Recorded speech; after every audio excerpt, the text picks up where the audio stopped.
What am I supposed to do? Back in his head. Somebody help me.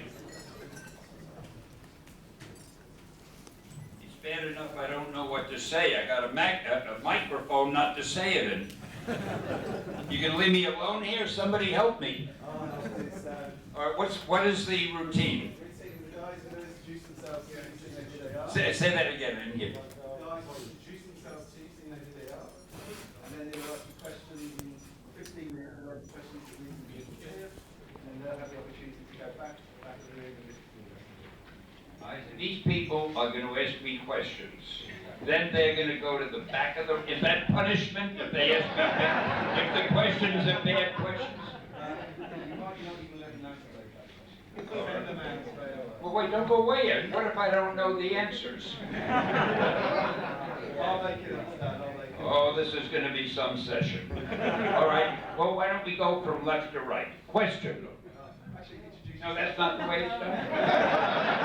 Ready, I'm wrong. Oh, please introduce yourself. Although he probably knows who he is. Here you go. Thanks very much. Okay, my name's Krista. I'd just like to thank you very much for all the entertainment you've given to my childhood and I hope it will. Now, this is great. I can't hear a word he's saying. I'd just like to thank you for all the entertainment you've given to my childhood and my teens and my adulthood as well. And I'd like to ask you, did you have a hand in the decision for the recording of the marriage we were doing? Answer the decision of what? Removing the wedding, the marriage of Peter and Mary Jane.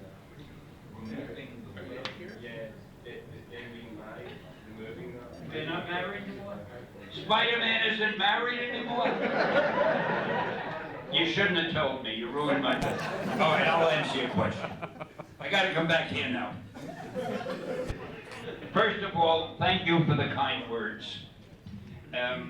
Did I have a hand in the fact that Spider-Man isn't married anymore? A, I didn't know he was. Last time I saw him, he was married, so I didn't have a hand in it. I don't really control what goes on in the comic books anymore. They've set me out to pasture. No, I'm still with Marvel. I still do interviews and I do occasional stories for, I'm now doing the voice of a number of characters that they have in animation. In fact, they're going to use me in one of the animation series. You'll have to wait and see. But as far as Spider-Man not being married, you ruined my evening. Did he get a divorce? I know, they probably rebooted it or something and it's a different kind of a story. Is that the way you see it? How do you see the comics? What question? Yeah. You know, they tend to do that if they feel that we got to throw in a few surprises to keep our readers. So they say, well, let's make him an Indian, or let's make him single, or let's make him come from Mars. I don't know, anything they think will interest you would renew the excitement, but I wouldn't worry about it. He'll get married again.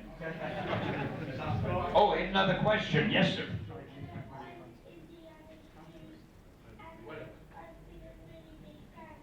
He's been a really big fan. I can tell he's a big kid.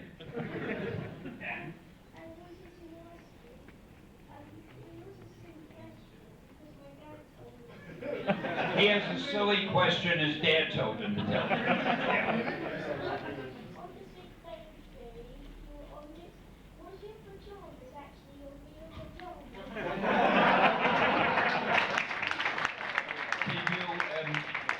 I worry very much about the people back there in the balcony.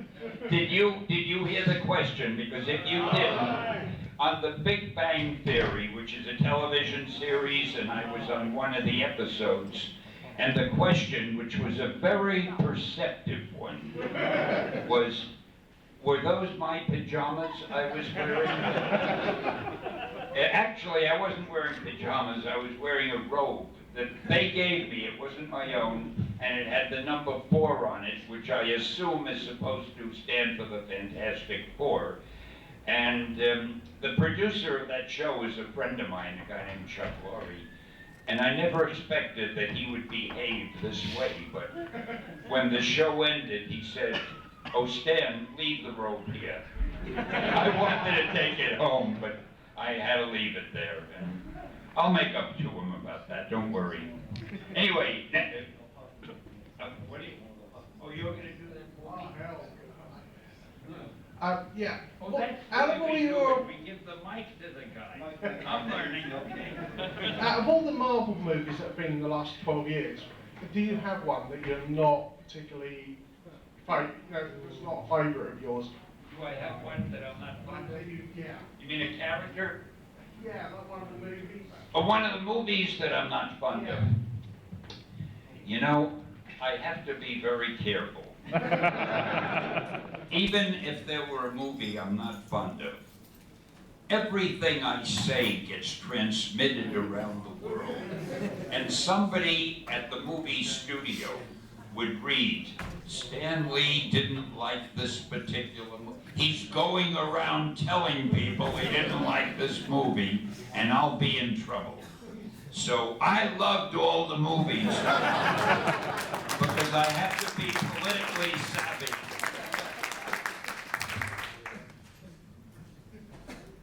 Hey, I want to know who does come up with all the little parts you're having in Marvel movies? Is it the director, or do you come up with the idea to be, I don't know, Hugh Hefner and Iron Man? Who comes up? Your little parts, like having a hamburger seller or... Who comes up with my ideas, with the ideas for my cameos? Well, believe it or not, I have absolutely nothing to do with them. Because if I came up with the ideas, they wouldn't be cameos, they'd be starring roles. No, I get a call, and they say, "Hi Stan, this is whoever the director is. We're shooting The Avengers. Can you be here at 9 o'clock tomorrow morning? We want your cameo." At 9 o'clock, I'm there at midnight, I'm not taking any chances. And they tell me what I have to do, and I do it, and then they kick me out of there, and that was it. But you mustn't miss my cameo in The Avengers or in Spider-Man. I cannot tell you how funny they are. I wish I could tell you what they are, but you'll love them when you see them. Thank you. I'm Alexander from Paris, and I am a big fan of you. And I have no question, but I have a request. I go to marry in 1 week, in 1 month, and I want you to say to the camera, "Good marriage to Astrid and Alexander."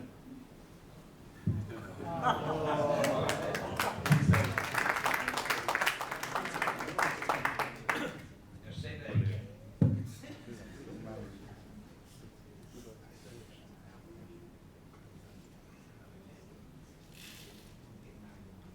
Oh, you're getting married in a week? In a month? But that's not a question. But I'll congratulate you most heartily. But was there a question attached to that? He just wants you to say, have a good marriage, Astrid and Alexander. Well, of course I hope you have a good marriage. I can't afford to have one unhappy fan anywhere. And I can tell looking at you, this man is going to make a great husband. I mean, it's obvious. If that's the first thing he mentioned. See, if it was me, I'd have asked a question, but he's a better man than I am. He mentioned his marriage. Congratulations.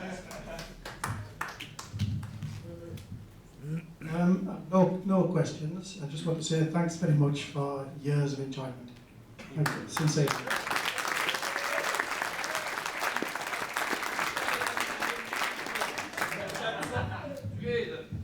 I mean, the man is nice enough not to ask me a question. The least I can do is say thank you very much. Now, if all of you were that nice, we'd all be able to get home in time for dinner. Hello, I've actually come along with him. You two are Yeah. together. Yes, but could you say happy birthday to the fourth man? And this Yeah. one here No, is- no, we just So met he's not him. with you. If you could say happy birthday to him. What did you say? Could say happy birthday to him. Oh, but he's not with you. Well, why am I saying happy birthday to a perfect stranger?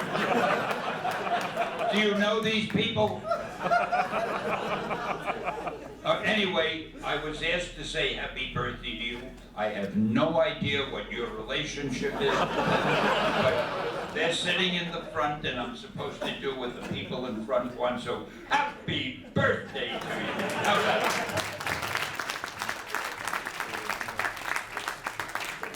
that? Hi Stan, I'm Tom. What's your favourite title that you didn't come up with yourself? What is my favorite, what did I Title. cartoon? Character. So name, series of comics or. What's my favorite comic strip that I didn't come up with myself? Well, you don't think I read other comics. Now, believe it or not, there was one that I thought was really kind of clever, and it's killing me, I don't remember the name. It was a DC book, and it was about a guy who's really a villain, but he was the hero, a real tough guy. Do you know which book I mean? A very ugly, tough guy, and he beat everybody up in all the stories, and he didn't have any redeeming virtues, and I always wished I had made up that character. But I can't remember. If I think of the name before we're over, I'll tell you what it was. What logo is it? Who? Lobo. Lobo, that's it, thank you, yeah.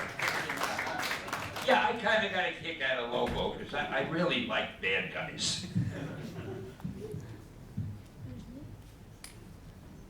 Hi, my name is Lyle Ashton, and I want to say Excelsior. I saw that every time my dad was comics back in the days. I just want to say that. I want to say, whenever you wrote Spider-Man, did you ever feel like, maybe this ain't for you? Did you ever have any self-doubt? And like, how did you overcome that? And I just want to finish off by saying, pow, pow. Now, I heard the part about Excelsior, and I heard you mention Spider-Man, but I don't hear as well as I used to. You have to forgive me. And when people talk into the mic, it sounds kind of muffled to me. What did he say about Spider-Man? And I don't hear you either. Now, you better tell me. I can't make out what he said. He's got that English accent.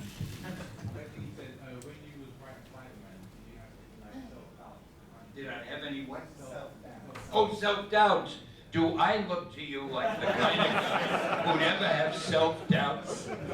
No, as a matter of fact, I can't say I had self-doubts. All that would ever happen when I was working on a strip, I just hoped the book would sell. So that wasn't really a doubt. It was just an act of desperation. Each story I wrote, I said, geez, I hope they like this. I hope it'll sell. But I never doubted that they were great stories. I mean, I know my stuff. Hello Stan, my name's Richard. Hi, Richard. Hello. I'd like to say that you're God, you're my God.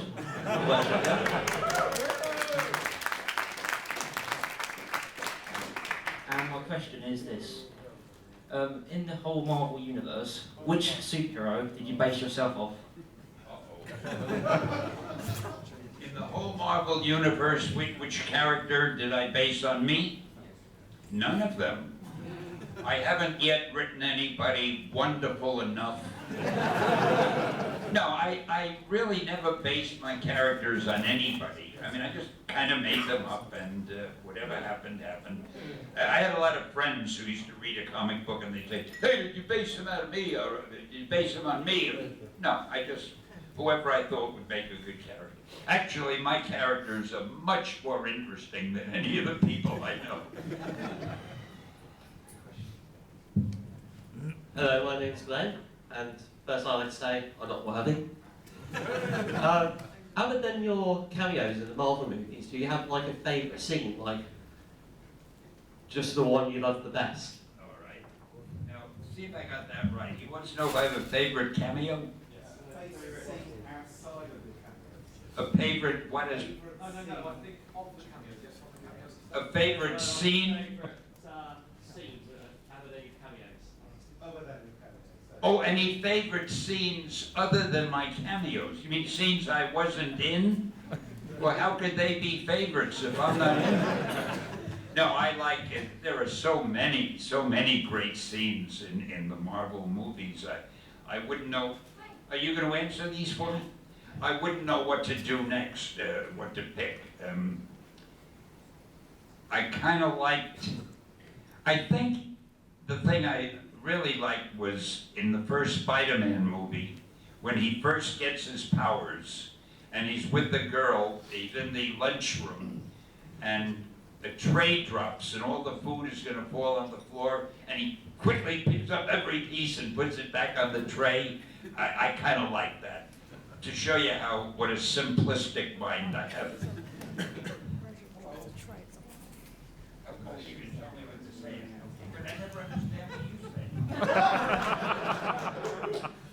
Hi Stan, thanks again for your birthday wishes. Have you got any plans to make any more of the Who Wants to Be a Superhero? Oh, I heard that. Who Wants to Be a Superhero was a show we did a few years ago. I loved it. Unfortunately, I really had not much to do with it. There were other people who produced it.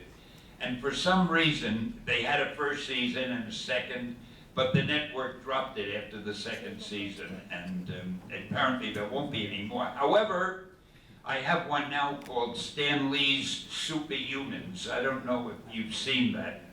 And I'm hoping that will do better. The funny thing about that, it's about people who can do things that you wouldn't imagine are possible. Like the last one I saw, there's a fellow who takes an electric drill and puts it against his forehead and turns it on and it doesn't hurt him. And all I could think of when I saw that was, what makes a guy wake up in the morning and say, I wonder if an electric drill would hurt my forehead? But that's the kind of show, if you get a chance to see that, it's so silly, it's funny. But it's real, these people really do those crazy things. All yours, my friend. Hi Stan, my name is Rachel, I'm in from Canada. And my question to you is, if you ever had Tim Hortons coffee, and which is your favorite if you have? If I ever had coffee? Oh, Tim Horton coffee? I don't think so, dear. I'm sorry. Where, is it sold in America? You know, it's a funny thing about coffee. You own the company? Funny question. Funny thing about coffee, I'm the least particular coffee drinker in the world. At home, I reach for any instant coffee that's on the grocer's shelf. I don't even look at the brand name. And my wife hates me for that, because she really loves coffee. She makes her coffee, but I just take a spoonful, dip it in, put some hot water, drink it. I don't know what I'm drinking. I have friends who go to, Starbucks. Do they have Starbucks here? And boy, they swear by Starbucks. I can't tell the difference. Coffee is coffee. And you're all thinking, geez, the man has no taste at all. See these little revelations come out? Yes, sir. Oh, wait, you gotta get the mic. Wait, not a word till he brings you the mic. Okay. Gotta do it by